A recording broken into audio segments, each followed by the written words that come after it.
too scared to fail. Millennials aren't starting businesses.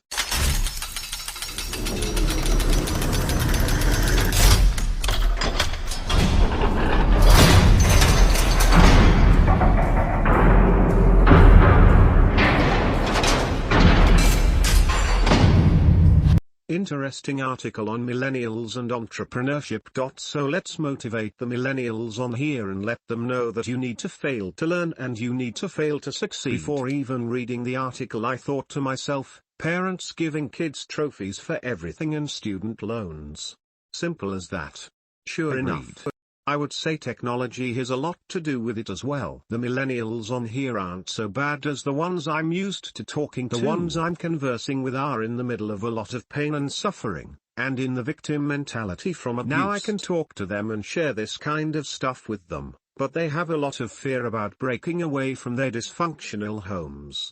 It's kind of like the human conditioning of being loyal to the toxic parent, and their siblings they need to rescue. This is sidewalk and middle class kids I talk to in a wealthy area. The ones in the hood and lower poverty are hustling and doing business on the streets and aiming all that negative energy towards other people through crime.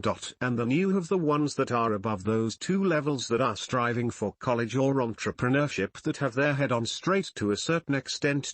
Most of the ones I know don't have a McDonald's job and keep a job for 2 seconds, because it's f.ck the world and they have an attitude like you can believe. And I laugh sometimes because I understand them wanting to rebel against toxic parents, but they haven't learned quite yet how to harness that anger and negative energy towards doing something productive, and I have to sort of wait sometimes for them to get done blowing off steam. And with one of them, it's been 4 months they're having their growing pains. So, I know they have the information I gave them, and I've planted seeds in many of them, but somehow, they seem to be lost in the emotional and mental thing, and I guess when they're done with it, they might do something. Penn Jillette had an excellent quote that relates. He said something along the lines of 2 things are always true: 1 the world keeps getting better, 2 people think it's getting worse. The relevance here is this media and public fear-mongering. Economy is crashing and burning. Debts are rising. Sky is falling.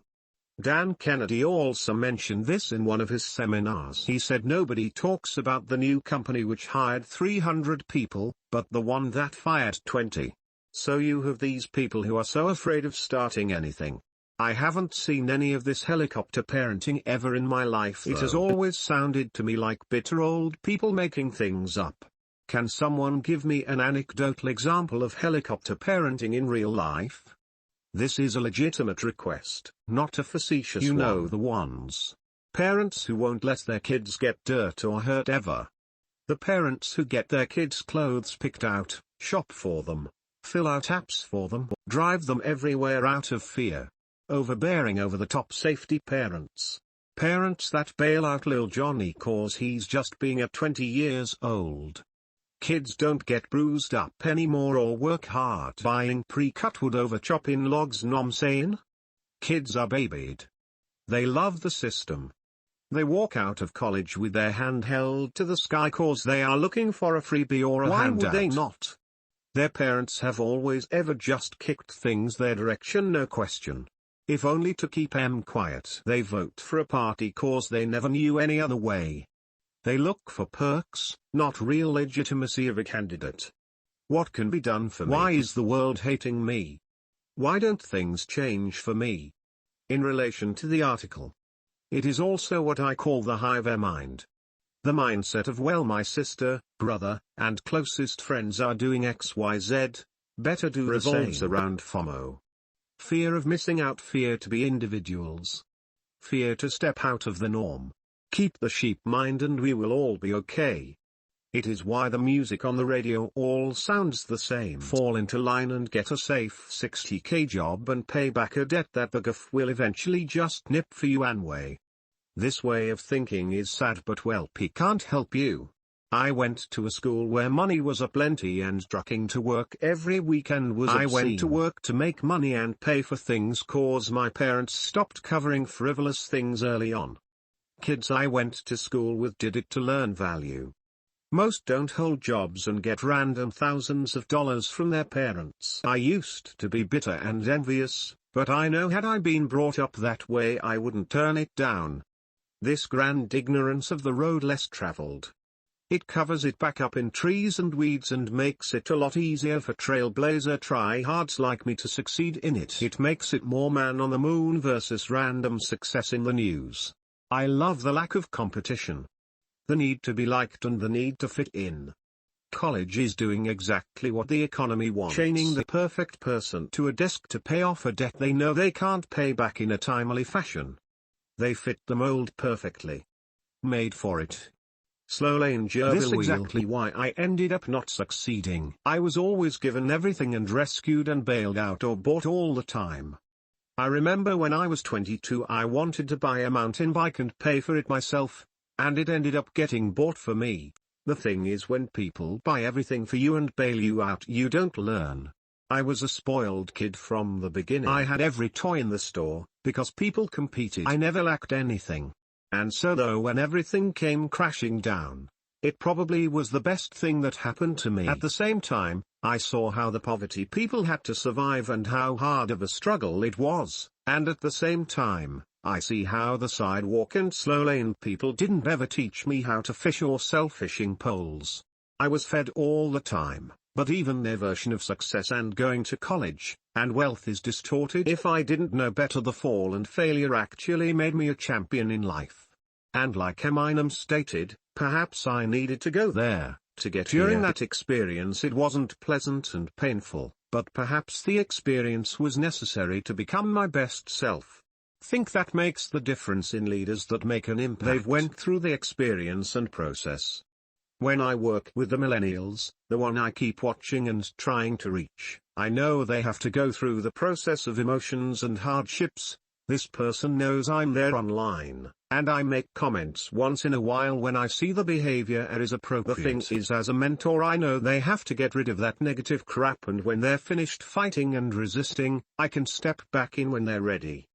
Metaphor: sometimes it's like when you have a fish on the line and keeps pulling the string out and they're thrashing and fighting the line, you have to let them get tired and step in and work with them. There's a group of them I've tried to work with, but it's not an easy ride.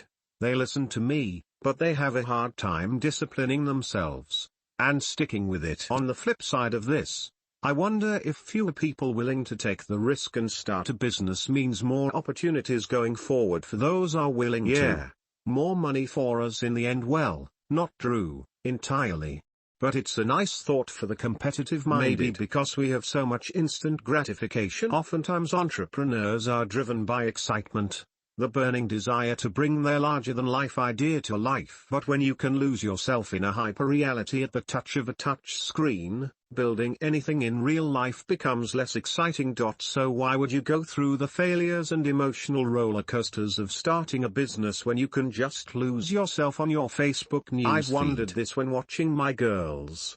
It seems to be a motivation killer. My oldest enjoys creative activities like drawing, sewing, etc., but she'll always choose the iPad over those if it's available. We make her take breaks, and sometimes it's only after 30 minutes or so of bitching about being bored that she will decide it's worth the effort to go find something else to work on. It seems to me that those who have the strength to achieve in spite of that instant gratification will have a huge advantage in the coming decades.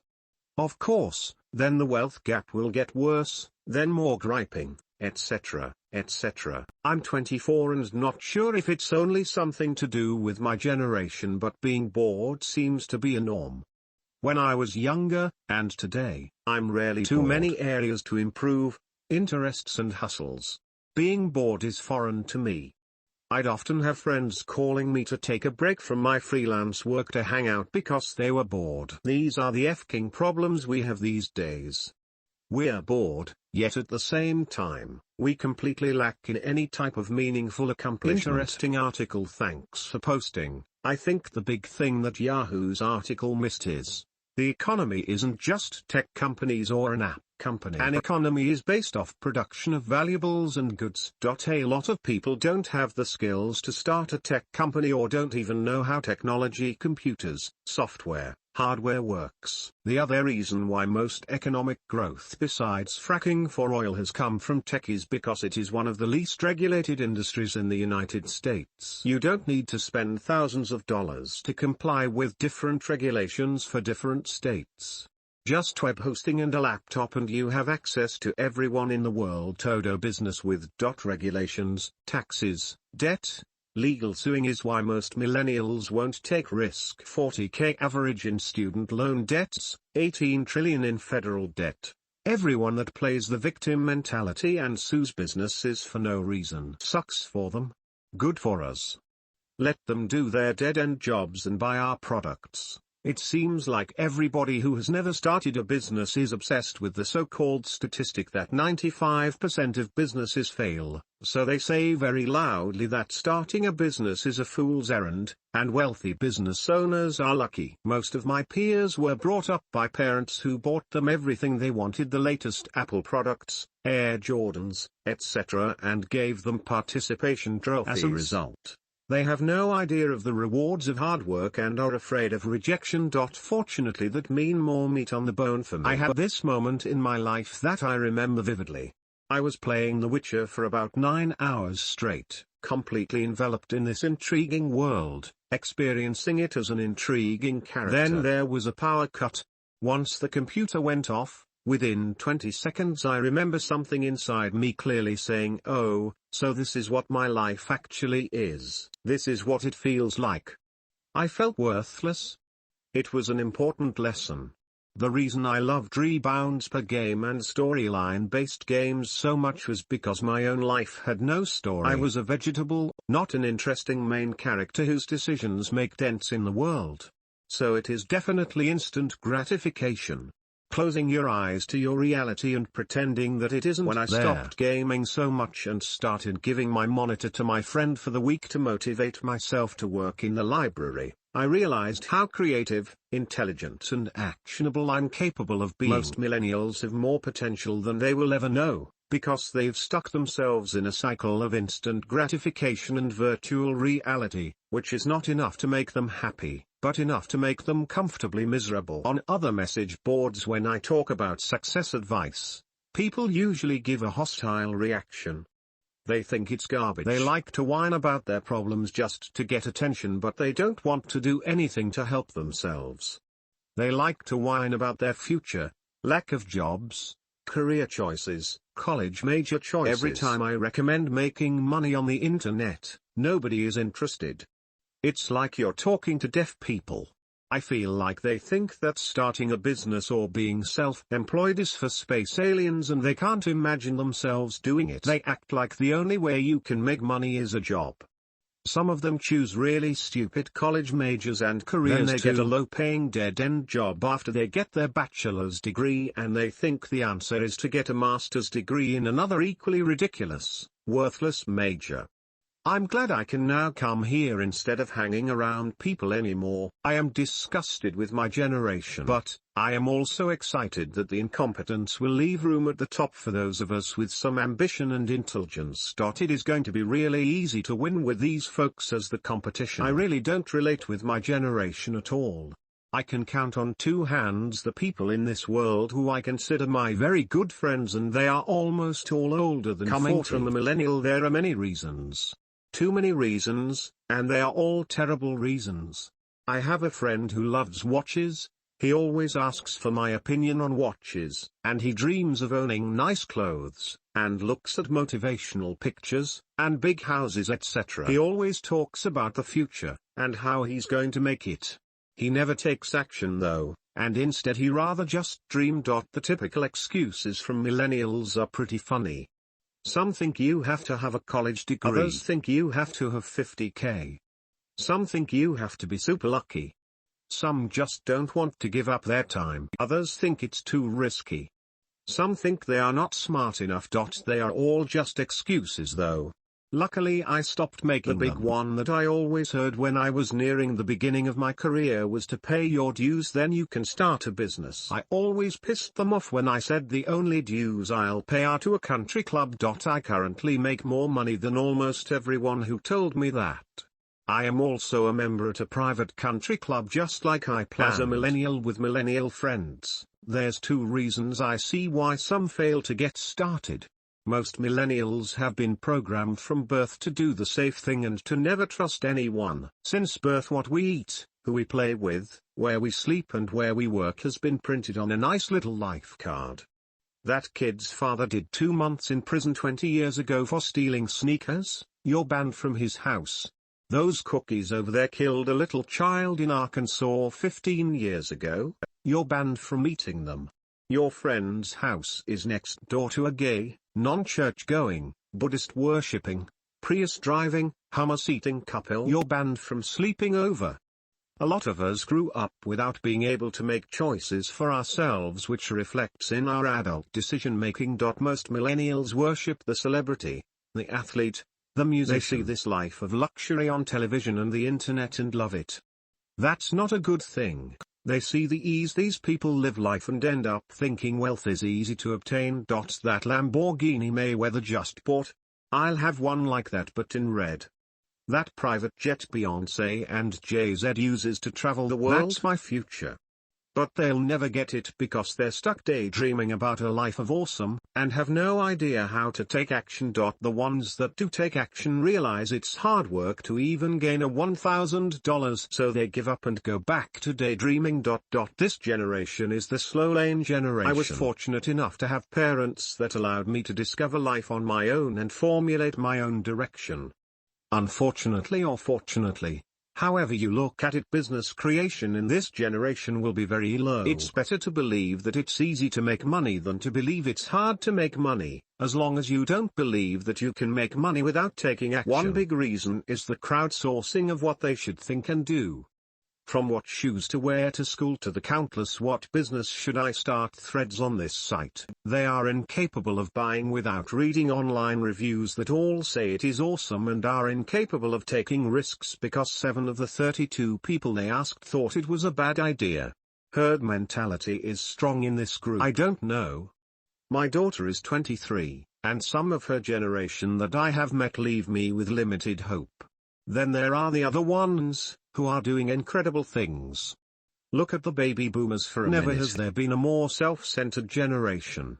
Their parents made it through the Depression and World War II and wanted to give their kids everything. The spoiled little brats rebelled against normalcy and did their best to tear down society. Look at SDS and the Weatherman, etc. They smoked as much dope as they could. They drank, screwed and snorted everything in their path. The end result being the first generation where single-parent households was the norm and still is. Thanks, boomers. As adults, as they came into their own, they became the yuppies of the 1980s. The fictional Gordon Gekko was a baby boomer archetype, and only he himself was fictional. He was based on real people and typified the mores of many of his peers. Now, they are the old people who run things. They have successfully repainted the 60s as a time of social growth, not their failed attempt to tip over the apple cart. They collectively have more wealth than any other age bracket, and still collect more benefits. They will bankrupt Social Security. Neither I nor you who are younger than me will get one thin dime of that. I'm 43. Yet still, their generation has its successes. They have built things. Not all of them burned their draft cards, many served. Not all had done heroin. Many raised their families and live productive lives. The fact is, their generation had as much to show them in a poor light as the millennials do, arguably more, but they didn't collectively stumble and fall. All the predictions that they would do so turned out to be crap. Sure, there are some worthless millennials. So what? Predictions that the sky will fall are nothing new. Pay no heed to that crap. Just keep pushing the ball forward. Be productive. Create value. Studiously ignore the naysayers. They create no value by claiming that this generation or that one isn't creating enough value. Moving on. Thank you for your contributions to this thread. It has been a pleasure. I hate to say it, but this is the most detrimental thing to tell your kid. It crushes dreams and hopes from when we were kids. I grew up under constant fear. I'm glad that I got out of that situation, but I can see how damaging it could be. I feel that article hit close to home as far as having the fear of failure, and seeing people go for the corporate route instead of dreaming big. Fortunately for me, I have been faced with a lot of hardship in business and taking risk and dreaming big, to which I was never just given a trophy for giving it a shot. If I failed, I failed, and if I succeeded, I succeeded. I have a bulletin board and an entire shelf space in my dorm room right now. On the bulletin board above the shelf space, I have a printout of all of the many failures I've experienced along the way. Denied from this, denied from this. Not able to participate in below that. It on the shelf space is the piles of paper after paper, certificates and awards that validate all the blood, sweat, and tears from my grinding for the past couple of years. Mostly academic related, but some are personal accomplishments as well. I feel as if I've hit a wall recently, where having my bank account slowly declining, having all sorts of expenses as a student and no income. I also don't have the luxury of mummy daddy helping me out, as I pay my own way 100%, student loans and some compounding. And then the fear of failure sinks in. If I start a company and go balls out and it fails, I may be left homeless, with an empty bank account, and a college degree to which I don't even want to go work for someone else anyways. I went to college to learn and take the time to develop relationships and business skills to dare and dare greatly, so that I can achieve great things. I feel that fear though, and all I know is that fear can either cripple you or drive you. There is no absence of fear. With seeing people going corporate, it's really a shame we have this one f-king shot. Really, these short-lived moments where we can take chances and really go after it and dream big. And yet 99% of people in college want to drink, smoke, party and let mummy daddy pay for their dime, and they're okay with it because I'll have a nice, safe, secure job when I graduate. The 99% don't want to dream, they don't even get it. It's a real shame. Before you have a mortgage and credit card bills and a car payment and a wife and kids and the whole shebag, do humanity a favor and just go for it, myself included in that statement. I have no problem seeing people my age having jobs and daydreaming or being timid. Less competition and easy to crush. I'm a bit unfamiliar with these generational terms, but I believe I fall into the millennial gap. 24 years old. The biggest I see as a problem is a lack of grit. No one wants to do anything for themselves, get a bit dirty, learn a thing or two. My best friend and his little brother were both excellent football players when we used to play in HS. Tough, smash mouth kids. My best friend went on to college and play ball. I joined the Marines. 6 years later they're both still at home living with their parents at 21 and 23 years old. That's not so much a problem, I don't care, but their mum does everything for them. We drove across the state for a wedding and their mum packed their bags for them. Then we get there and the younger one calls her up complaining that she packed cargo pants instead of slacks. I was so bewildered. Means I've been away from home since 18. That people could rely so heavily on their parents after 18. Moral of the story is we need to bring back bullying. Get a little toughness in us. A little grit. Those comments, I actually do feel for them. Government regulation is a huge pain in the ass when dealing with employees. So much red tape, it's insane. On a positive note, here's some teen millionaires. A lot of generalizations in this thread. I don't agree with.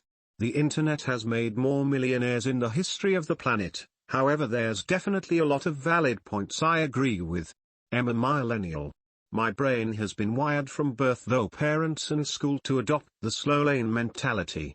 It's not an excuse. Now I know. And have had to teach myself everything about this mentality. That's why I'm here, to take advantage of this amazing opportunity to learn. I think you touched on an important point here. The educational system is designed to put you in the slow lane, or keep you on the sidewalk. When I was in elementary, middle, and high school, my friends were the sidewalkers. They had the mentality of just having fun and never really getting serious about anything. No real passion, no real drive or ambition. Just exist. When we were old enough to get jobs, the majority of us did, and we began the route to slavery. Throughout my upbringing, I clearly remember my dad dropping me off to my job before I had my license. He told me, "You'll never be rich, but you'll do okay. My parents always echoed the same words throughout my upbringing: work is a prison, you do your time and get out. We're prostitutes for our money. We sell our bodies and time for money. You'll never be rich, but you'll do better than I did. I would go to school and be told by my teachers, find something you enjoy doing and go to school for it. From there you can go on to find a safe, secure job, and if you work hard enough, you can retire young and enjoy your life. Teachers would advocate how we should go on to live our lives, and when you would look at their lives, they were speaking from a mindset of having effed up themselves. They were getting $1 effed on the daily by upper management, they were underpaid, and they had student debt at 40. Their lives suck, and that suck was always exacerbated through their teaching. It took me years, literally years, to break that mold. Imagine growing up and that's the shit that surrounds you.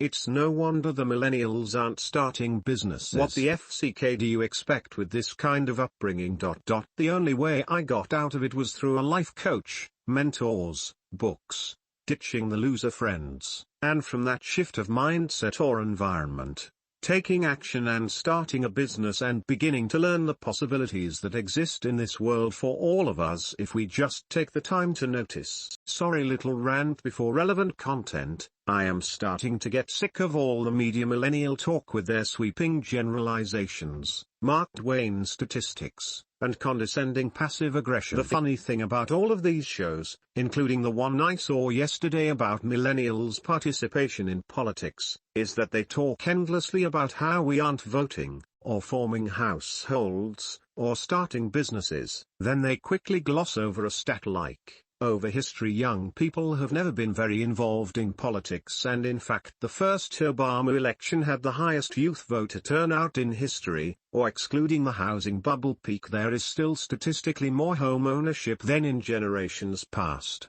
or in the above video how business ownership is down across all age groups, not just millennials. So we are doing all this bad stuff that still turns out to be better than previous generations. And let's face it, they weren't really doing anything better than us when they were our age, and frankly most aren't doing any better than us financially now at their age, which is pretty sad given the unprecedented and most likely not to be seen for a long time economic growth. And in all honesty, it's not just millennials that need to man up. I hear people talking about how stressed out they are because they need to buy a new area rug for their house. Seriously, that's stress? I constantly deal with adult children, fully grown individuals of all ages who literally throw tantrums.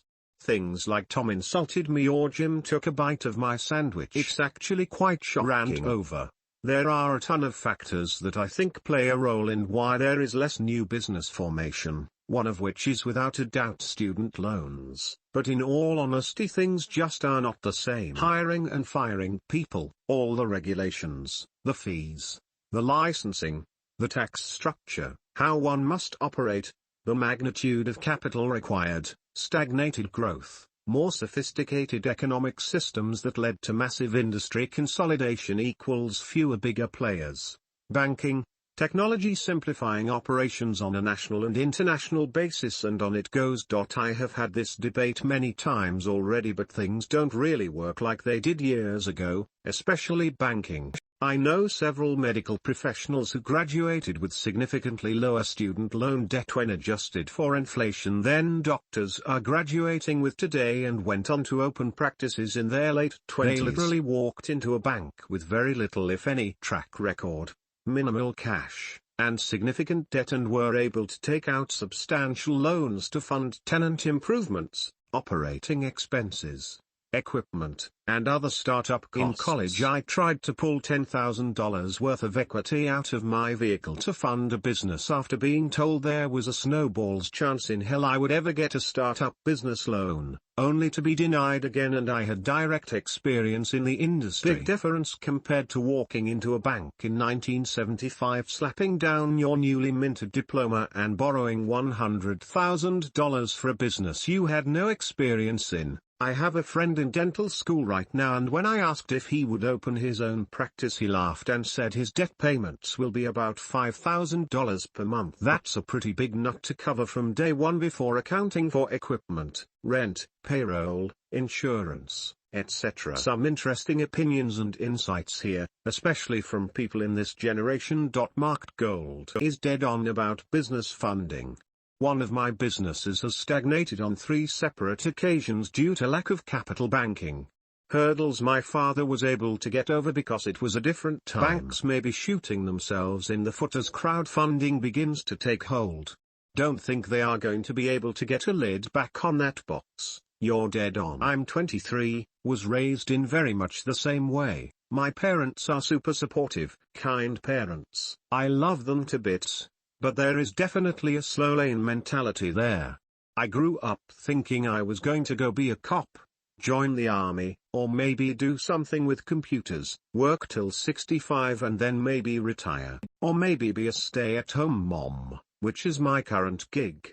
I was introduced to the idea of being an entrepreneur in 2009, when I had just started college. I started a blog and wrote stuff. Joined Beachbody as a coach. A couple of years later, I was introduced to, just in time to get married and have kids. So, of course, I had to devote all my time to that. It's only been recently, even though I've been a member here for years, that I've really broken out of that mindset. I'm still dealing with some residual issues, not in the least trying to work with 2 kids pulling on my leg all day, but I'm reprogramming myself, figuring out my routine, and how to get shit done a little more every day. Most of my friends, the ones that aren't still in school for their masters or PhDs, are miserable working lower wage jobs, and are already dreaming about the day that they can retire and travel or golf or do absolutely nothing with their lives. And if I bring up the idea that there's another option, I get laughed at and told that their reality is the best it's gonna get. You're in the right place, that's for sure. You're reading the right books and browsing the right forums, which already puts you and everyone else on here miles ahead of the average Joe Blow on the street. The best part about your statement at the end, which I marked in bold. I had a professor that really changed my mindset forever last semester, and it was about what you just said and the concept of retiring. I bet even MJ can touch on this. My professor taught an actual, real-life entrepreneurial class. No bullshit. No formulas. No functions. Real life. Business owners come in every week and we would solve their real-world business challenges and present it to them, every week. And a lot of the concepts we came up with made many people millions of dollars. This professor, let's call him Joe, went on to found 2 very large companies that you and I both know of, but I will keep the names out for confidentiality. To put a long story short, Joe has a 9-figure net worth. Joe comes and teaches the class once a week because he has a true passion for helping entrepreneurs and contributing to the world. Joe is approaching 80 years old and he's been a 100 millionaire probably since he was 35, mind you, and yet he continues to work on the board for over a dozen businesses, running companies, advising the youth, and teaching the class. Why? Because, with his exact words on retirement, this is what he told me. Why don't you retire, people will say to me. I tried that once. I went up and moved with my wife down to Florida. We bought a nice beach home in a retired community and would get together with the community every night. And every night, all they would want to talk about is what the dinner special was. If that's what retirement is, I don't want to retire. Retirement is a joke. People think once they have $100 million they can go live in a beach home and fish and golf every day. Guess what? Fishing and golfing every day will get old. If you aren't making a contribution, if you aren't doing something for the world with your time and with your energy and with whatever life is left in you, you're going to go crazy. Go reread the first several pages of MJ's book. I write this to you out of blah blah blah and out of boredom. Now I don't want to go and put words in anyone's mouth, but I would think that sitting back in a very large house with everything money can buy will get utterly pathetic and boring. And you will have to do something with your resources, with your time, and with your life. That was the perspective I got from a cancer-surviving near 80-year-old professor of mine who has been worth 9 figures probably since he was in his 30s. Once you walk the entrepreneurial path, there isn't a finish line. Remember, journey, not destination.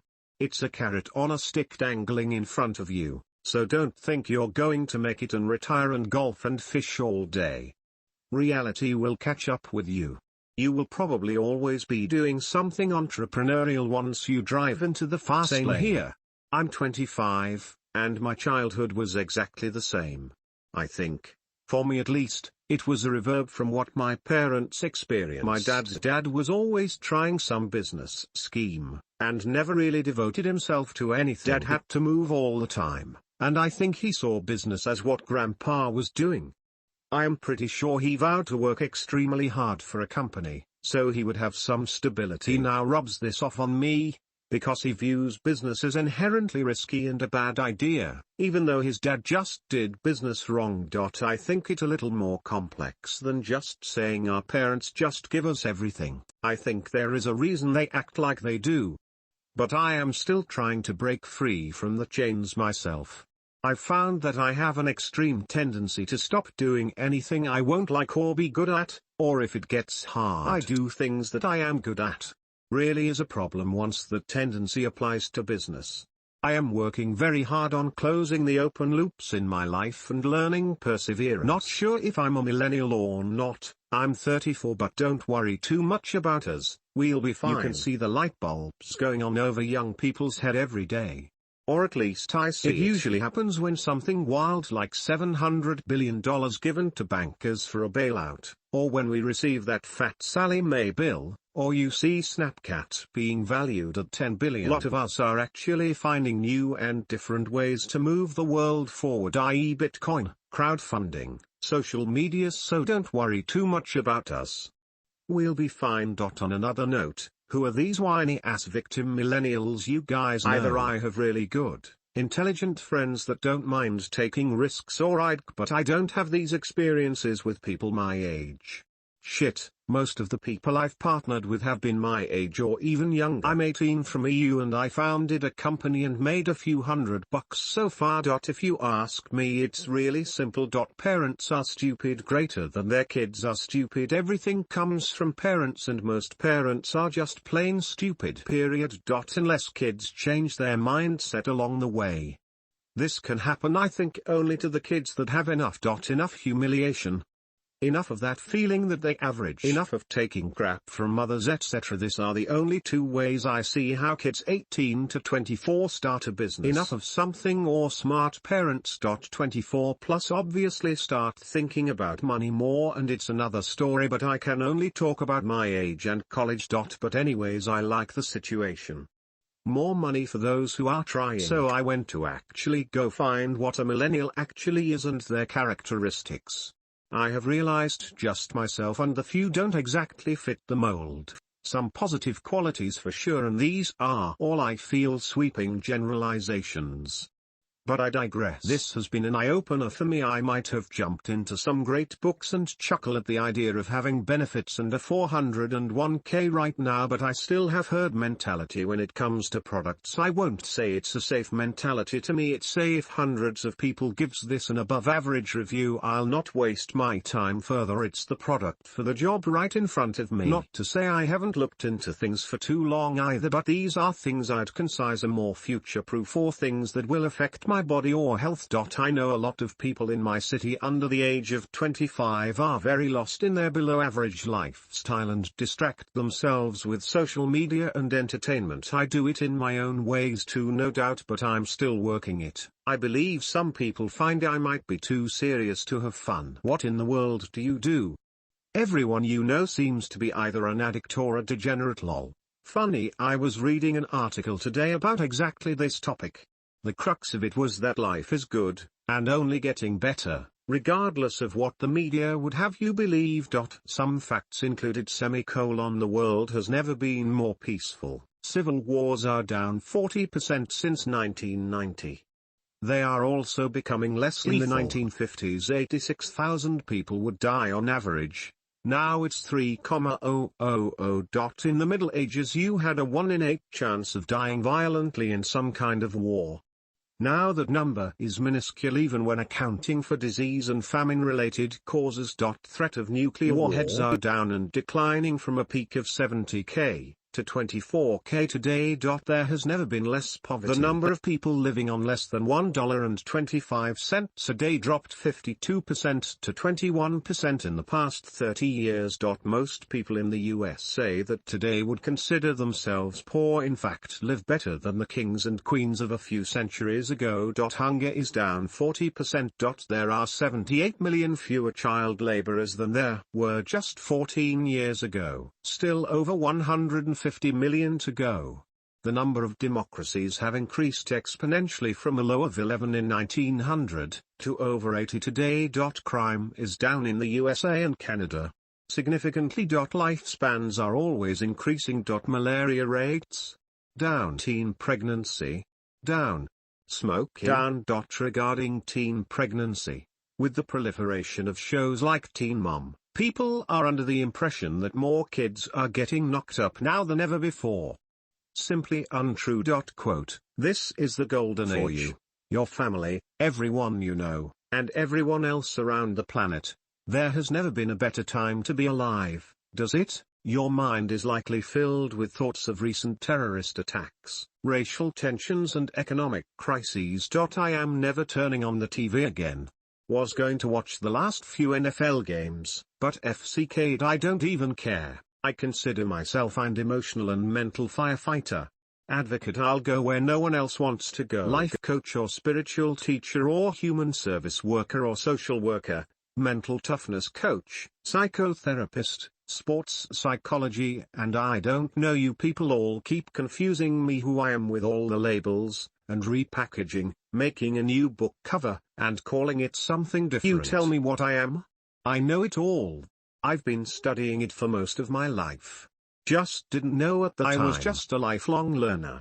I blame it my favorite grandfather that taught me to do what's right in the world, and show them how it's done. He was in the army, spent his life helping people and doing the right thing, versus what everyone else said. Walked in unconditional love, and I know if he was here, he would be very proud of me to be in the fast lane and trying to make it. I am his legacy. I'll buy into that. This world is just pushing things that way, with criminal background checks, P-tests, credits checks, internet checks. Your whole life has pretty much got to be perfection to get a job. In college I had 4 background checks on me to get my degree. Local, state, federal, and forgot the last one. It's been a while, and I've been fingerprinted for jobs, P-tests, personality tests, and they even make you take classes before they interview you, to see whether you will do the classes fast or not do them at all in a certain amount of time. If we had a traffic ticket, the school was like, we'll have to see if you can stay in the program. I didn't have any, but they're getting stricter. Yes, even with my son a few times, I've had to say no way and be on his butt. This society isn't friendly about your track record. And at the same time I can see how millennials can be rebellious. I don't know if you took it as an insult, because I'm not really sure how to decipher your answer. It's a fairly straightforward question and answer. Are you unemployed or self-employed social worker? I'm guessing so. Or do you just find ways to interact with the fringes or people with issues? Edit. I found your website. So yeah, I sort of understand how you keep interacting with these types. Kind of that new age stuff. Glad it works for you. Instant gratification has a lot to do with it too. I'm 18 and have grown up in a well-off society's standards middle-class family that fully subscribes to the sidewalker mentality. We have a big flat-screen TV mounted on the wall, tons of knickknacks, nice cars, etc. etc. But there's no progression. We live in an apartment and I don't see my parents moving out anytime soon. They're just comfortable, settled. They're happy with the jobs they have and live paycheck to paycheck. If I didn't know any better, I'd be going off to college in pursuit of the same. I'm glad I fell off the railroad young enough to realize that everyone around me is going nowhere. I've written essays on the failure of the public education system to harbor any enterprising thoughts in our youth. We've been indoctrinated to be employees from the start of kindergarten. No one around me sees it, too busy caught up in social media, drugs, worrying about their own petty issues, but I don't feel that bad about it. I see it as much less competition for me and endless possibilities with the gifts I possess. Hello everyone, by the way. This is my first post. No, I don't take as an insult. No job in the Netherlands or had to wait for paperwork, permits, and language barrier. I moved here a year and a half ago. Welcome to the forum. You might be misinterpreting the point of my post, which was straying off topic and was mostly a response to the person that I quoted. My point being that if you are a human being living in a Western democracy or anywhere really, you are so much better off than ever before. Even if you have a job and make $10 an hour, you have an extremely high standard of living compared to what even our not too distant relatives experienced. And yet in the news and elsewhere we hear about how life sucks and you can't go outside because it's dangerous, and everyone wants to kill you, and the wealth gap, and etc., etc., etc. The people you see protesting minimum wage, or the wealth gap widening, or whatever else you can think of, fail to realize that even in their poverty they live better than royalty of not too long ago. That's not an excuse for complacency, mind you, but it's perspective. I'm not at all addressing instant gratification or even the desire or lack thereof of people wanting and aspiring to be entrepreneurs. I'm just saying that regardless of who you are, what you do, and where you live, you've got it better than ever before in human history, but it would appear to be the media's mandate to have you believe otherwise. If people are happy, or think different than you, that's no problem. Some people, like you, need to progress and keep moving forward. Some people are truly happy just accepting and maintaining where they are in the world. Entrepreneurship is not the right way, nor is it the wrong way, it's our way. I understand. My post was a little more general. Come to think of it, I'm not entirely sure why I quoted you. Glad someone killed the high horse effect before it laid eggs in this thread. I'm an older millennial, split my childhood between the 80s and 90s. And I don't know if it's fear or really just the lack of knowing how to dream big that stops many millennials from striking out on their own. My story: I grew up in inner city Chicago. Neither myself nor my friends came from homes of means. The only thing we had to really entertain ourselves were our toys and each other. We spent lots of time outdoors, playing in the park, dirt lots, or just hanging around on different building stoops. If we ever complained that we were bored, our parents would say, well, find something to do. And we always did. In fact, one of the phrases we often repeated enthusiastically to each other was, "Hey, I got a good idea." We were always making up something to do and having a good time doing it. And we were all creative, each of us known for doing something. I was known for my writing while some of my friends were known for drawing, singing, dancing, and poetry.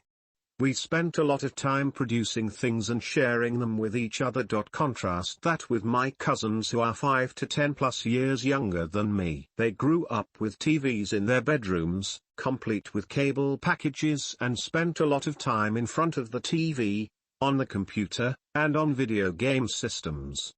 My cousin's 12-year-old son has been thrust in front of something electronic from the moment he was born. He had his own phone since he was 10, and whenever he goes over to his grandmother's house, he occupies the TV in the living room, complete with his phone, Kindle tablet, and a few action figures. But you know the one thing I've never seen any of my younger cousins do? Create something. I've never seen them write stories, or draw, or build anything that wasn't required from a school project. When they're bored, they throw themselves in front of a TV or computer screen. And the oldest ones, who are now of drinking age, are spending a greater amount of time crushing for deals for alcohol. I honestly don't see them being anything other than employees for the rest of their lives. From my observations with my own family, I can't say they are fearful of starting businesses because it just never crossed their minds. For them, it's just the lack of knowing how to create anything. If they're short on money, they beg from older relatives to get the difference. When me and my friends were short of money, we just found a way to earn it on our own, because we knew we couldn't expect it from our parents. Just my two on my experience as a millennial observing other millennials. Great post. I'd also like to add, they don't like to figure things out on their own. Need to fill out a call mom and dad. Need to set up your internet or computer or printer or cell phone. Call the Geek Squad. Need to change a flat tire or jump a car battery? Call triple_A. Nobody wants to just do things for themselves anymore, despite the fact that pretty much anything can be learned from Google. Nobody wants to accept responsibility. They'd rather just make it someone else's problem. It took me a while to accept it, but I really just don't like most of the people my age. Not even just in terms of entrepreneurship or careers, but even basic values and approach to the world. I'm not one of those doomsday freaks that think this generation is the end of us. There were problems with boomers, and every generation before that. I just don't share the same interests with most people my age. I've never felt more alienated than when Jersey Shore was blowing up towards the end of high school or beginning of college. And that's what really matters. A fastlaner has no grounds to tell a happy slowlaner or sidewalker that his way is wrong. The fast lane message is for disgruntled slowlaner or sidewalkers who want to change and are unhappy with status quo. Great take. Surprised no one commented. Rep plus $100. Meanwhile, the number of $10 million plus women-owned firms increased by 57%, maybe because, yes, there is no other choice to a better life, which is why they come on here looking for a step-by-step. It is how they are used to receiving information. Someone is there to help or has done it before. They take why reinvent the wheel to a whole new level. Means we need to challenge them on a whole new level. You see them wanting to do something that matters. That is why all the hard stuff seems to have already been handled. Most generations had a war or an opponent to strive to beat. Life is too good. Not challenging. As a bunch of fastlaners, the key will be figuring out a way to challenge two avenues right now. Providing care for the older generation, providing instant gratification and challenges for the younger generation. Thank you for posting this. It's just people finding something to bitch about. The share of young business owners is lower than the overall whole of all business owners. But I bet you that the total number of young business owners has gone up. Tech entrepreneurs like Mark Zuckerberg are or were under 30 when starting their billion-dollar enterprises. There are more enterprising youths now than any time in history, because young people are on top of the technology their mass market consumer peers are using and can take full advantage of it. Also, the number of young people making money by being creators and selling on PayPal is much higher than the number of registered businesses. I often feel the same way about the generation. Like an outsider. No depth. No couth. No character. I'm 29 and I find it difficult to relate to most people of my generation on much more than a surface level. You hardly ever see anyone under 35 on a motorbike, because you'll kill yourself on one of those. Most do nothing but watch the clock until 5 p.m. every day, then go out and get drunk or sit on the couch and watch TV all night. Hedonism at every turn, but no purpose in sight. We are the lost generation, materially abundant but spiritually empty. Narcissism is our central value. Beneath it, an empty shell. Our society makes mediocrity far too comfortable, and punishes success. Instant gratification is without a doubt a huge part of this. I love computer games. I grew up playing them. I have just learned to recognize it for the indulgence that it is and not something to treat as a matter of course activity. The loss of the masculine virtues in our society surely plays a large part, as does the near destruction of the family unit which used to bond people together and create purpose and future. I can't picture me staying in the West long term, to be frank. I think the dominant culture of the day is sick, corrupted and remnant of the dying days of the Roman Empire. Kindred spirits here are to be found only in small groups, and with the wonders of the internet. What I really find the most perplexing of all is this obsession with equality and fairness amongst some of the most self-obsessed yet self-loathing people in the world. Apparently sharing posts on Facebook and patting yourself on the back is the new making a difference in the world. Back when I was in school they had classes on business and ownership way back in middle school and high school, but nowadays they don't. I think a high percent of kids don't even think about owning a business. We are teaching them go to school, get job, earn paycheck, that's it. Good that you said this, because since I read books about entrepreneurship I was starting to look down on sidewalkers or slowlaners. But some people are just happy that way. Not everybody is the same. If we learned Fastlane in our school system, our economy would be so much stronger. I want to share with you a very valuable concept that I think most slow laners are missing. Most people live in a me world. They care only about themselves. Not only is this a shitty way to live, but most people go on their whole lives wondering why life happens to them. Why don't they have more opportunities? Why do other people make more money than them? Why does everyone treat them unfairly? Why do some people have perfect relationships with their spouse while they're in a crappy one? It all comes down to how they view the world and other people. I've always been a firm believer that the money is in the relationship. I'm not just talking about business, I mean life. The two most important decisions of your life will be now for the people who follow me that aren't entrepreneurs. I guess you can replace that with what job you choose. I cringe. Those two choices will be about 80% of your time on this earth. You spend most of your time working and the other half around your family person you end up with. So they're huge decisions, am I right?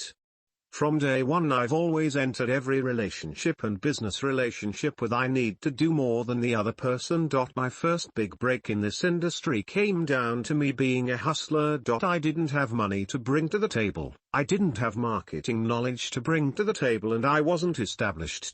Instead of whining and complaining and thinking life isn't fair, I replaced my lack of with elbow grease and persistence. I reached out to someone who I purchased their product and said, look, I want to do business with you. Here's what I can do for you. I will do 90% of the work, but I just want to learn from you. Now imagine that approach from all the BS messages I get of people just messaging me trying to get me to pitch their crappy product to my following who trust me. I approached this person saying, how can I help you, and I'm willing to do whatever it takes to make you money. People are not used to hearing things like this because most people just care about themselves.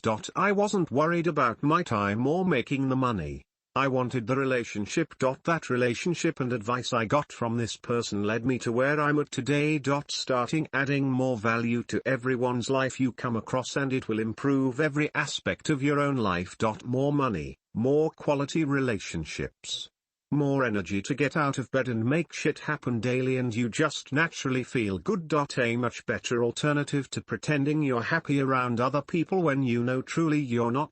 Do something nice for someone else and you will feel a hell of a lot better yourself. It seems like the millennials today only care about getting large fans to create the next Facebook or Instagram or Twitter or Snapchat. Their focus is to create $1 billion business. Instead, just simple helping people. If helping was the force of drive, no one would fear failure because you can't fail.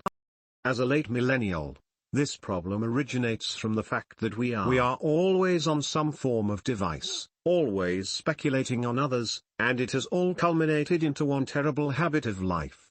I'm constantly battling this problem, and throughout the day I have to constantly remind myself that today is going to be the best day of my life in order to get the engine cranking for more output. Why start a business when you can watch Shark Tank? Why skydive when you can watch a GoPro off on YouTube? Why find a girl when there's Pornhub? Why explore life when there's Witcher 3 and Skyrim and all these great RPGs on Steam? Instant gratification and mental masturbation can easily be recognized as the problem, but all we want is to consume, and consume. We grew up with these things in our lives for most part of our lives. It's just not easy to break these habits even if we recognize that this is a big problem, much akin to smokers trying to quit smoking. We are addicted to the dopamine-induced virtual lives, but unlike smokers, we don't recognize the damage until it's been done. Drop the phone and computer for a week. Easier said than done. The post above me nailed it. It's too many distractions for the youngsters, from what celebs are up to, social media, sex, television, sex, and did I mention sex? I'm not sure if the elite men who run most of the country designed it like this, but it is indeed working. People truly believe that one day money will fall out the sky or their goals will fall out the sky. No one wants to work for it. I blame this on things such as government assistance, food stamps, college financial aid, etc. It's to the point with what I just listed. People believe those things don't destroy them in the long run. People actually see debt as a normal thing these days. Hey, I'm a millennial. I am working a typical 40 hours work week, and on the side I am working to see if starting a niche restaurant in a college town is feasible. I'm just really hesitant on starting something now because I am in my 20s, which are young years you never get back. If the business fails, then I just wasted years of my 20s when I could have been hanging out with friends. Also, working at my first real slow lane job is brainwashing me. I am starting to forget a lot of MJ's concepts. As a millennial, I think the problem with my group, or maybe it's just me, is that we were raised to be delusional. We were led to believe that the world owes us something by our parents. In their eagerness to give my kids the life I never had, they told us all to go to college so we could get a good job, and then we would live the good life, with an emphasis being on getting the piece of paper instead on becoming valuable or on learning valuable skills. Just get a degree, not to get a degree in something useful, but to get a degree. We were told to feel bad about winning because of how the losers must feel, and we all got trophies, even the losers. To be humble and compassionate instead of proud. And when we lost, they always said you'll get them next time, but forgot to say you didn't train hard enough, and we weren't told to walk it off, or to quit being a pussy, etc., as if they believed that it's possible to live life without ever experiencing pain and suffering or experiencing negative emotions. Like they didn't know that growth usually comes from pain and suffering and negative emotions. Or that wealth comes from trade. Which of course can't be done without having something to trade. Cause and effect has been replaced with positive thinking and the law of attraction. The winners from my group are the ones who have learned that nothing is for free, nobody owes us anything that they haven't agreed to trade for, and that all good things come from becoming more valuable or from finding arbitrage. Anyways. Just my two. If you miss out on your 20s in exchange for getting rich in your 30s or 40s, just move to Scottsdale, where there is no shortage of pretty young girls to get drunk with. They're the same age every year in Old Town Scottsdale. The hottest 20-year-old girls are banging older guys anyways. They know what they're worth. This is one of the dumbest posts I ever read. Your 20s is when you have the energy to burn shit to the ground. You will never have this energy again. If you don't it now, you'll never will. If you do it, the upside is limitless. You're right. You are not getting your 20s back. You're not getting any time back at any age, actually. So why follow the path that requires you to trade your time for money? Especially if you feel doing so is brainwashing you. What a time to be an entrepreneur. I'm not sure whether this thread is good or getting weird. It started out good, but took a detour with all the complaining. Recently there was a thread, here on TFF, from a young guy whose parents want him to be a doctor. Badly. He would probably be the first, okay, the second, as I would be the first to attest that in a society, and especially with parents of which the highest law is dare not fail, it is more sensible to suffer the 9 to 5 in mediocrity for your entire life, than suffer failure. Any failure. Why? Because failure is stigmatized to the point at which our crock brain treat it as a mortal threat. Check why people are so afraid of public speaking. Thus we avoid it at any cost. For all those who rant over millennials and point fingers at others, read this, and before you start flaming me, think of the following phrase: truth is a three-edged sword. I used to rant over my peers a lot, but eventually realized that it's a senseless and vain activity. So if I may, I'd propose that we stop pointing fingers at others and take care of our own decisions. We can help others, but blaming them helps no one. Ultimately, I think this entire thread doesn't really revolve around discrepancies between generations. It's more of a camouflage for the mutual longing for the long-lost culture of character and the despise for the current culture of personality. The fact that relying too much on someone else, in this case, the parents, is never a good ideal for anyone at any time and any place. It destroys our natural ability to stand up for ourselves and moving on with our own life. I remember the day my parent cut me off from financial supports. It was painful, but I'm thankful that they did. As a millennial, this article offends me.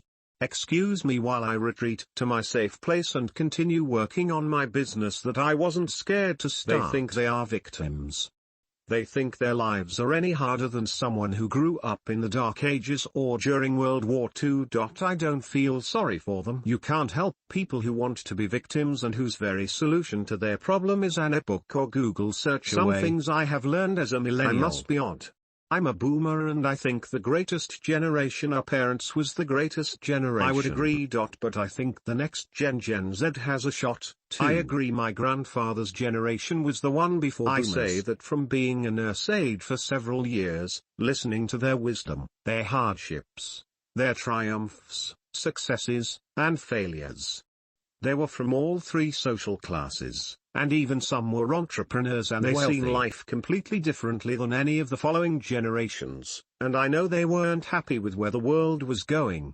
Although perhaps the world needs to go where it's going for people to get there, creating massive destruction in many different ways. History repeats itself in time.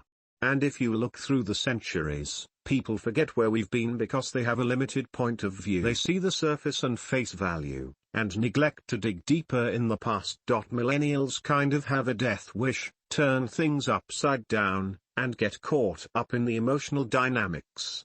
I would agree every generation has its greats and no gooders. They're millennial entrepreneurs I see usually in the entertainment world of music, art, literature, and gaming. They are quite a fascinating group, but they don't like playing by the rules. They're more rebellious, and I think that gets them in trouble. I believe some of them do know how to network well that are entrepreneurs, but then the sidewalk and slow lane. They tend to want everyone to meet their needs. They're more self-absorbed, and seem to be stuck on getting attention. I've read some of their blogs, and really it just seems focused on themselves. They have the give zero FCKS attitude. I don't believe all of them are afraid to be entrepreneurs. Some of them are totally fearless, and end up getting themselves in more trouble than it's worth. Some of this is their age, and needing to mature. At least that's what I've observed. It's kind of on their terms, which other generations feel they're not that special as they believe they are. I suppose they will find out as they go along. The world isn't going to always adapt to them. And they will either be angry people and rant and rave about how all unfair it is, or decide they may have to adapt and adjust to the world and accept it for what it is, not what they would like it to be. I'm a millennial. I started a business in 2016 and it was fin-rocking until shit hits the fan and I learned just how hard it can really be. In 2017 I'm relaunching and pivoting completely with how I go about conducting business on a fundamental level. The truth is most millennials are too afraid of what others around them think to start and actually follow through with an idea. Even if you might land flat on your face like I did. Doesn't mean we can't try again. I'd rather fail 100 times than accept a mediocre life. This is real BTW, some proof for others out there. Recently read this one on Check It Out. I'll give my own input. It's true. You need some dollar to start businesses that are going to grow successfully in this day and age, but don't let that be an excuse to stop you from taking action. There are definitely ways to get started now with little capital, it's just harder. Loans etc. definitely make it harder and give you cash flow issues. If you have to worry about paying rent, you aren't going to have time and creativity. Focus on improving your business. Doesn't hurt to get a high-skilled, high-paying corporate job and hone in on a skill and build up a network and then go all out entrepreneurship when you've got some capital and plans in the works to get going. I think that's the most practical advice I can give. If you're a 20-something and want to start a business but have little cash, no ideas where to start, and maybe even student debt, go join a company. Learn about what they solve, get good at a skill network. Learn to adjust your brain to be receptive to finding and solving problems. When you've got cash and start building a foundation, you can pull the trigger. I'm a millennial and starting my second business. The second will be started while I'm working a FT position to fund it all too. I'm moving very slowly is to make as little mistakes, financially, as possible. Sent from my SMN 910V using tape at all. Don't move slow to make as little mistakes as possible. Go fail and fail fast. Take strategic risks with your financial capital, and don't put any into a business that you can't afford to lose. Learn the lessons and learn them quickly. That's my capital is not there to move as fast as I want. I don't want to repeat patterns I see from previous personal and prior working environmental mistakes. Plus I'm not in a huge rush to get this new business to 100% tomorrow. Goal is 1 year beta, then public release.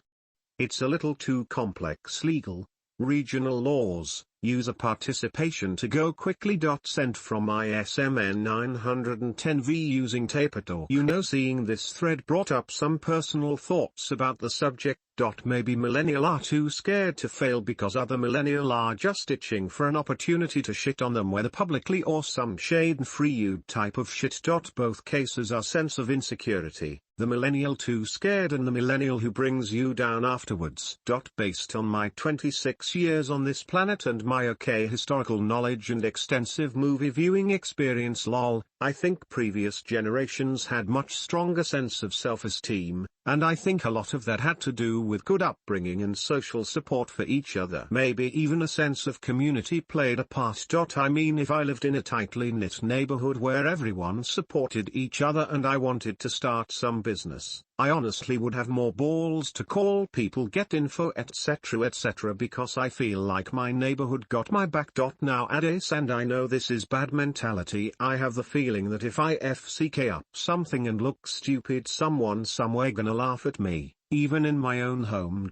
I feel like part of the reason I do apps is because since I make them myself, at least it limits how much shit someone can talk, since it's still impressive that I personally created and released an app.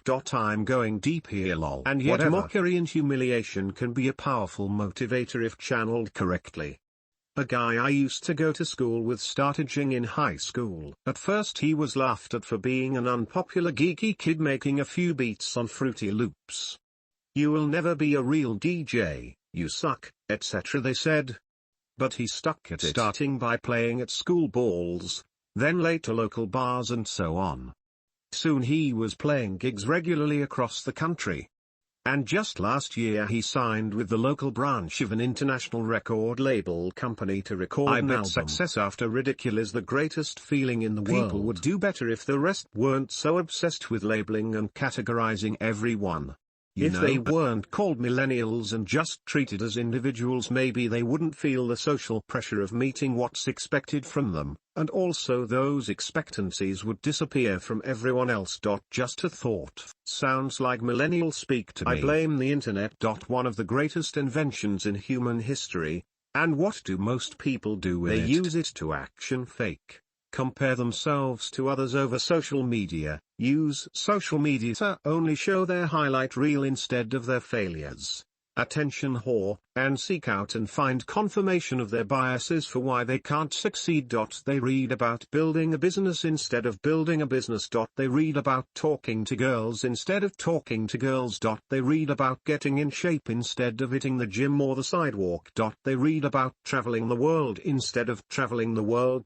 They talk to people over FB or forums instead of making real-life friends. They endlessly text over Tinder or Match instead of insisting on meeting for a drink.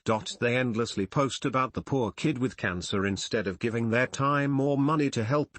They endlessly share their opinion on everything, without having any depth of knowledge or experience to know if they are right or wrong. No other generation in history has had such an easy-to-use and socially acceptable action fake tool available to them. It's easy to be scared of life when you've never actually experienced it. We've turned into a world of socially retarded hermits who sit behind a screen living in fear. I'm an millennial. In fact, just look at my avatar, so surely that means, it's regardless what generation you're from. Thus being no greatest generation of people. This about sums it up. Will be interesting to see how the next 20 years play out. I heard this the other day, this isn't just about millennials, but about making an entire society subservient to a particular narrative that befits huge corporate oligarchs, and starting a business to compete with those oligarchs while exorcising yourself from the ranks of an obedient drone isn't a part of that narrative. Sort of reminds me of the pleasure machine thought experiment in ethics, but in the pleasure machine experiment, the subject isn't aware that he's living vicariously through a machine. I'm fully aware that I'm living vicariously through a machine. Does that mean I'm victimizing myself? Yes. Millennials have it easy, which has completely screwed their chances of creating a solid life path and building their future into something respectable. Can't afford college, get student loans and worry about it later. Can't start a business, pay some guy for his course and follow his step-by-step instructions. Can't get a girlfriend, get on Tinder and swipe right until someone thinks you're attractive enough to talk to. Don't Ask have your money, parents for a job, salary, or $20 to get what you want. I'm 22, I'd say 99% of my friends are living in that type of an environment. But they never had life suck really bad. Their parents handed them pretty much everything. They would never put themselves out there to eat shit for 5 years to build a successful business or create something that provides them the lifestyle they see in the pictures on Instagram. They won't sacrifice their Friday and Saturday nights with the boys to pack inventory, talk with suppliers, and plan the following week. They'd never drop all their savings if they had any on an inventory order to see if their idea would work, not know if it was proven or not. They want everything handed to them, or it's not worth their time, and if it could fail, then why would they even try? They would have just wasted their time. And the millennial generation's parents didn't realize they were in a system that worked effectively in a time where innovation or tech didn't really have the impact and influence it does now. So they blame their kids for not doing shit, when the system they grew up in was completely different than what their kids are in now and what they're telling or forcing their kids to do. And their kids are not prepared at all for the adversity that life is going to beat them with. As a filthy millennial, how do I toughen the FCK up? Start putting my balls on the line and dive head first. To be honest, I don't really care how or what you do to figure it out. Your parents may lose their jobs, eventually causing them to lose their house and get a divorce, and you may find out your siblings are addicted to drugs, suicidal, or cutting themselves. You may be in such a shitty spot that all you do is exist in a shithole mobile home park trying to figure out how to make more than minimum wage while everyone around you hates their lives and is literally existing to die while you close in on borderline homelessness. Somewhere along the line you'll snap and decide to do whatever the FCK need to do to make it, or not. And if not, you'll just continue to blend into the rest of them and you'll die eventually. Probably not soon enough, but it'll come. Most millennials have the problem where there is no wolf chasing them. They live in comfort and limbo. They don't have to try because it will be done for them. It doesn't take much to be no better than the rest of them. Just do something. Find your wolf. What does this mean? I mean, seriously? Is balls on the line failing and having to work in a retail store stocking shelves? Is balls on the line a public failure and having some internet comment troll calling you a moron? Is balls on the line spending 4 weeks learning something that might not yield a dividend? Is balls on the line having to live in a tiny studio apartment while your friends seemingly live large? I'm curious. What is balls on the line to you? Social media has our egos inflated to such a state that we don't want to be seen to suck at something. That was very interesting, making me think more about how I feel about this. Is very true indeed. I'd even go so far to say that reading and posting on forums without actually executing on your ideas is another form of instant gratification. Yes and no. Perhaps it is because 99% of your peers are in that environment that you think this is how it is for all millennials. A lot of those I know are struggling hard, but don't know how to go in the right direction. So once they are done working the job they don't enjoy, they spend their earned money to deal with the stress created by said job only to get back to work next week to fuel that lifestyle negative cycle. The other day, I met up with a friend of mine, after having worked on this one project all week. So, we go out to eat and hang out at his place for a bit. After a while we somehow end up talking about life and how his day goes. A couple minutes pass, I show him what I've been doing, we talk and then each of us does his own thing.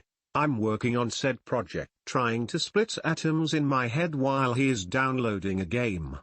Once it is done, he starts up playing this online game. At first I take quick glances at the screen, but as time increases it becomes harder and harder to take my eyes off it. Before I know it, I'm as immersed in the game as he is, even though I did not want to focus on it. Seeing those pixels move was incredibly exciting. Now my point is this. It is easy to look the other way and find everything online that you'd like to have in life, but that's where the easy part ends. It's even easier when your friends do it. This encourages the behavior. Building a business while no one understands? Why bother? The social angst is real. That is what keeps most people in their mentality even if they want to change themselves. You want to train your abs to get a six-pack for the next summer, so you stop drinking, but what will you do when the boys call and invite you out to the bar? Mentality really is contagious. Well said. So friends and associations are your problem. They used to be. Actually maybe they still are. Not my point though, we're talking about a whole generation, not myself. No. You're right, sorry. This thread is gold. The defining problem among young people is low self-esteem. And as aforementioned, low self-esteem usually manifests itself in two camps. They see someone who is trying and so they fling their judgments. There's more to life than success and money. Why are you doing this? You're only 14. She walks around as if she's the shit. Why are you studying at 12 a.m.? They admire people who are trying and would like to try themselves, but they are afraid of being laughed at, humiliated and having a failure on their record. I just don't think anyone will like my stories. I don't want to look like I'm trying too hard. I think some people are just born to be successful. The worst thing about this problem is that it's reinforced by peers who all have low self-esteem too, and consequently anyone that has high self-esteem is considered too loud, pompous, arrogant or too confident, maybe unless they're famous. Then it's okay. Here's an exercise for those interested. Open the Yik Yak app during the middle of the night and look for locations with college campuses and then read the yaks. You'll notice most are people complaining about their social anxiety. Self-esteem is made up of two ingredients: believing that you're competent, self-confident, and 2, you're worthy of living, self-respect. The quickest way to gain self-esteem is by being more self-confident, and the quickest and to do that is by mastering activities you're not good at, which requires you to step outside of your zone of familiarity. Most people rather stay comfortable, and ironically it's that decision that brings them a very uncomfortable life. Most men live in quiet desperation. Lay Brown. This is why I love, not because of MJ's valuable lessons, but because it is a culture that does not allow you to get away with excuses. I've asked a lot of stupid questions on this forum, and there's always someone that gives me the cold hard truth regardless of my feelings. It is what I'd imagine to be a military training atmosphere. Type of ambience that can either make or break you. You know, this got me thinking some more. Lol. Maybe the repercussions for failure are more severe now than ever before? Back then rent was cheap, jobs were plentiful, they still are if you not a bum, I guess. People had balls. And you wouldn't get sued for looking at someone the wrong way. Today I'm 26 with full-time $35K a year salary, and I still share apartment with my mother, splitting all bills together. Granted, I live in New York City. Am well aware there are much cheaper places out there. Nowadays everyone wants you to take college loans, get credit cards, etc. And people ain't too bright. Shit, if you dress totally out of fashion you're a damn social pariah. I know this personally. There really is an information overload and people just care too much about the most unimportant crap. I lived in Israel in the 90s and moved to New York at around 2000 at 10 years old. And I remember the kids are just different. And all of a sudden people commented on the clothes I wore. You wear pale as Jesus, WTF lol. I think a lot of it has to do with the almost obvious answer in grade school, which is go to college. At least I know in school that's all it ever amounted to. Preparing for college. It was almost as if it was expected, and at least talking with parents it wasn't as expected. I think that with the student loan debt could potentially cause this financial fear in a lot of young people, hindering their drive. Personally, I know a lot of peers around my age, 25, who talk about business ideas all the time, but most of them rarely go for it. I think with social media it has given millennials an advantage, as most grew up with computers in a classroom. Why in the world are you complaining? If most people are really that weak-willed and gullible, then we might assume that their buying habits would share the same excessive bilge. These are the same kind of people who will get knocked down by even the lamest reviews. Even real reviews can be rather weak, not detailed, sufficient sales copy letter with action words and a funny sales promotion video, and when they get knocked down, they will buy anything. These are the same kind of people who will buy anything their friends gush about. Books, clothes, music, food, get-rich talks, investment packages. All of their movements and talk weaponizing some fastlaners strategy. Isn't that good for fastlaners? I can think of no advantageous battlefield such as this. Speaking of battlefields, I was reading The Art of War by Sun Tzu, not The War of Art. It mentioned types of spies to use for battle, and among these classification of spies were A.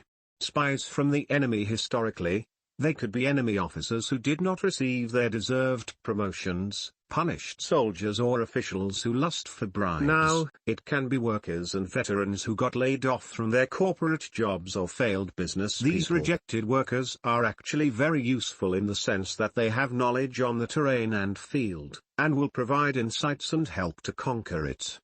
They will have understanding of competitors and challenges. Sure beats entry-level employees, huh? Some of the best startups like Slack and AppSumo have succeeded well because they roped in people from giants like Facebook or Google. Spies who are of the local populace. In the past, it used to be countrymen who were sick of their rulers and wanted a change. Their king might be an indulgent rich ass, feasting in bad times while his people starved. Their king might be sending troops to plunder his own people instead of protecting them. Sounds familiar? How many businesses today plunder from their very own customers instead of helping them? Today, these spies may be dissatisfied customers who hate the existing businesses so much that they will willingly support any army or business that promises better value and rewards. They will provide everything, from money in sales to feedback, as long as your promises to them are honored. Most modern wars are actually won with intelligence from spying rather than superior numbers and firepower. Not sure I was complaining, more just stating the obvious. But it does concern me. Because I live in this world, and dislike how people are so plugged in that they have no ambition and extreme apathy. I don't like that my daughters are force-fed this way of life by others and that this is the norm for their peers whom will be their friends and romantic partners when they are older. Plus, I have genuine empathy for my fellow humans, and I don't like seeing the vast majority of people throwing their lives away. How many people say they get after it, take action, but never get anywhere? Excuses. I don't have time. I don't know what to do. I don't know how. That's not being committed to the process. And that's how most people operate. Action fakes and excuses galore. Here's how it's a to-do list. You're not allowed to go to bed until it's done. That's exactly what I do. If I still have work to do, I don't sleep until it's done. Period. I suppose it's easy to just be an apathetic victim though. So is it good for business? Maybe I would argue it's not, but it's sad to watch. Hey, let me tell you something. I know how you feel. I worked for years as a hypnotist. I learned that being too empathic can screw you over because you see people all the time that could improve their lives easily but they don't, because they don't do what you know for sure it will help them. And that sucks. People in general don't do what they need to get a better life, but you know what? That's fine. It's not your fault, it's not your responsibility. It's theirs. You need to learn how to detach yourself from people or you'll lose your focus. We're in a time in which careless human beings can have a great life, and it's thanks to people like you who observe the world, see what's the problem and fix it. When you improve the environment, people adapt to that. Can you imagine how would their lives be if we were still living in caves? They'd be all dead. Only the strongest and most aggressive or proactive survive. Seriously think about that. If it wasn't for how much we've advanced as a society, they wouldn't have any single chance to exercise their apathy. Why is that? Because more people in the past focused on changing the world to give their fellow humans more freedom. It's about choices. You can choose to make something great for humanity and be greatly rewarded. Just take into account that you did. And even when you tell or show or help them, many will reject you. Can you feel me? We often underestimate the power of DNA, The majority of people are hardwired to be lazy as FK, and to change that the only way would be to have them in an environment that will motivate them to brute force the hell out of their genetics. It's because of DNA that some people feel bad for how other people's good lives are. It's the protection genes. We intuitively know that lazy people would die in the wilderness, but we're not living in the wilderness. You can change nothing if you keep your mind busy about stuff you can't directly influence. You can't directly impact other people, but you can indirectly influence them, and they, with their freedom, will choose to change or not. There's no need to feel responsible, nor protective towards people, because, honestly, the life they have is the best they could ever get with their faulty talents. They're alive and happy. If you're alive and have a good life and know that it could be better, massive fast lane action will not only improve it. Like a true millennial. Lol. What would you suggest that millennials feel receiving strong hate is infinitely better than being ignored altogether. The geeky kid got a direct response to his activities. That must have been epic fuel for his drive. I was at a business conference this week, and one of the main speakers said whoever learns how to lead millennials is going to win. But he offered no suggestions on how to do that. I don't know, and I don't think he knows either, especially since the industries we are in involve which is done. I'm sure millennials consider this a violation of some UN human rights treaty. I do have a lot of hope for Gen Z though. Judging by what appears online, their activist cadre has a remarkably sophisticated understanding of what was done to the generation before them by the oligarchs, media, tech, finance, and they are, because most millennials were raised the same way their parents were raised, by their grandparents. To think, in this information age, that taking the same actions as our grandparents is a good idea is insanity. Parents have passed down bad data and outdated thinking. Save your money at 0.05% or get that degree 100k in debt later. College has brought up groups of people afraid to fail and take risks, because they're taught that teamwork is cheating. The A students are the ones who made the fewest mistakes.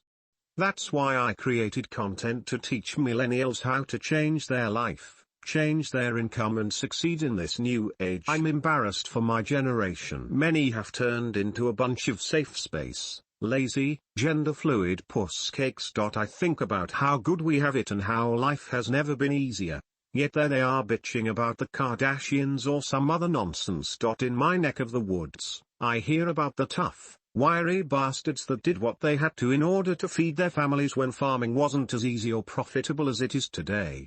They spent hour after hour every day doing back-breaking labor, and into their old age, they were permanently hunched over because they wore their bodies out. Not only that, but they were frugal as they canned everything and wore their clothes thin. It just makes me mad that many don't realize how good we truly have it, and the important lessons we can learn from our elders about hard work and reducing waste. Yes, thank you Stephen for seeing my point. The times have changed drastically. The government has gotten way too big. They are running up the national debt, and running the country off a financial cliff. This is the direct result of the actions of previous generations and has been going on for years. Yet every generation blames the next generation for problems that they created. Exactly. And it's because generations have to take personal responsibility and stop blaming. We can only blame three things: other people, other circumstances, the government, Wall Street, etc. or ourselves. That's the easy way. Real solutions will come from people asking better questions and placing their ego aside. It would require different generations to admit that our present condition is a result of their decisions. They created the condition, with their actions. Life doesn't just happen to us. We create it. It would then involve asking questions such as, how can we correct our mistakes, and educate future generations on our lessons learned, so they can steer this big ship called the economy. We're consumers, who have come to have expectations that we didn't have in the past. Reducing our consumption as a nation, or increasing taxes to reduce national debt aren't savory ideas. People want what they want, right now. That's why I believe we're in a time when we have to take personal responsibility for our success in life. Blaming won't progress us. The days are gone when we can rely on things like pensions, tenure, and social security. It's no longer up to the government or an employer to take care of a person.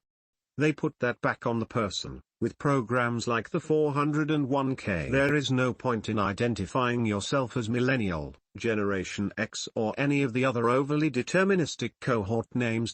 Become the person you want to be. Make plans. Achieve goals. Evolve. Create your own path. All else is noise. Jiddu Krishnamurti, Indian philosopher and teacher. You know, John, as I sit here reflectively on Memorial Day and read over my original post, I still think it is mostly true. The one thing I want to change is which generation I think is best. Over the last 3 years I have faced more adversity, worked harder, contributed more than the first 21 years of my life combined. During those same 3 years I read hundreds of books, became a true student of history, talked with my elders who have had a lot longer to gain wisdom than me, and shut my mouth long enough to listen. I now believe fully and unequivocally the greatest generation is indeed the greatest generation. I think it is too easy to grow up in privilege and face little adversity in the land of opportunity that was built on the sacrifices and decades of hard work of those that came before. To think 15, 16, and 17-year-old kids with a few weeks of training stormed the beaches of Normandy, and the women just as young took over factory jobs, and blue-collar jobs like welding and pipe fitting that most grown men today won't do, says everything. The reality today is the poor in first world countries have a much easier life than the majority of the greatest generation ever had. Sure, the world today has some problems, but by age 40 the greatest generation persevered through more adversity and hardships than most of us will in our entire life.